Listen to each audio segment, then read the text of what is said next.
आले.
नाही, सर्वप्रथम तर मी डॉक्टर बाबासाहेब आंबेडकर तथागत बुद्ध आणि स्मृतिशेष आदरणीय दादासाहेब गवई यांना सविनय अभिवादन करते.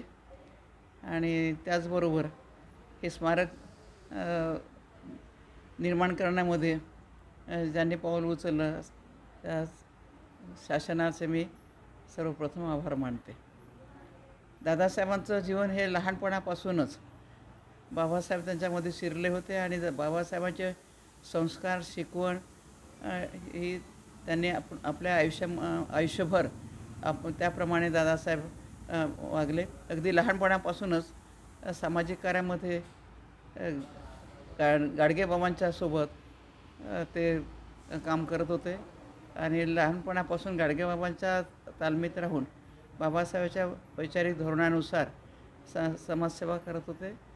आणि लहानपणापासूनच तर शेवटच्या क्षणापर्यंत त्यांची समाजाशी देशाशी बांधिलकी होती. बाबासाहेबांच्या विचारांनी आणि संविधानाप्रमाणे त्यांनी अनेक असे कामं केलेले आहे ते आपल्याला स्मारकामध्ये त्या ठिकाणी नमूद केलेले आहेत.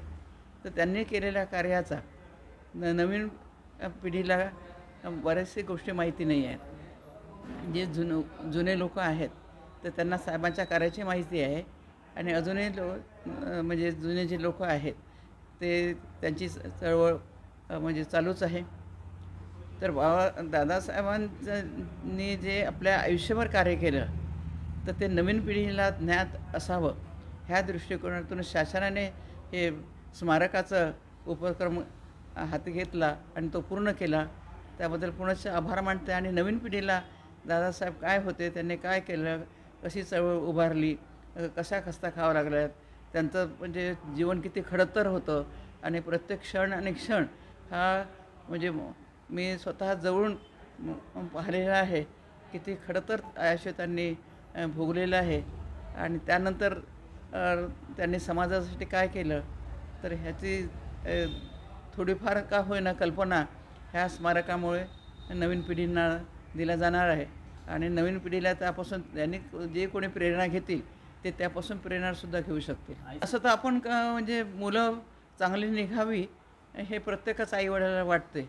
परंतु हे जे कॉम्बिनेशन आहे हे कधी मनातही आलं नव्हतं. उलटपक्षी जसे इतर आईवडील मुलांना सांभाळतात वाढवतात तर त्याप्रमाणे नॅचरली मुलांना लहानाचं मोठं करण्याचा प्रयत्न केला. आणि साहेब जे काही काम करत होते तळागाळातल्या लोकांचं हे तिन्ही मुलांनी जवळून पाहिलेलं आहे आणि त्यामध्ये ते त्याप्रमाणे वागलेलं आहे. तर त्या फक्त मुलं चांगली निघावीत कारण की जवळजवळ नेते मंडळीची मुलं ही म्हणजे फार मोठी होणं कठीणच असते. हे दादासाहेबांनी माझ्या डोक्यात घालून दिलं होतं की मुलं जर बिघडली तर जबाबदारी तुझी. आणि मी शिक्षिका असल्यामुळे मुलं चांगली निघावी ही एक अपेक्षा होती. परंतु एवढं होईल ही अपेक्षा केली नव्हती. तर त्याचं श्रेय लहानपणी मुलांना संस्कार निर्माण करावे हे आईवडिलाचं कर्तव्य असते. परंतु त्यानंतर जेव्हा ते मॅट्रिक झाल्यानंतर मुलं जवळजवळ मॅच्युअर होतात आणि भूषण आणि बाकी छोटू डॉक्टर आणि ताई हे जे काही घडलेली आहेत ते त्यांच्या परिश्रमाने आणि कर्तृत्वाने घडलेली आहे. त्याचं श्रेय मी त्यांनाच देईन.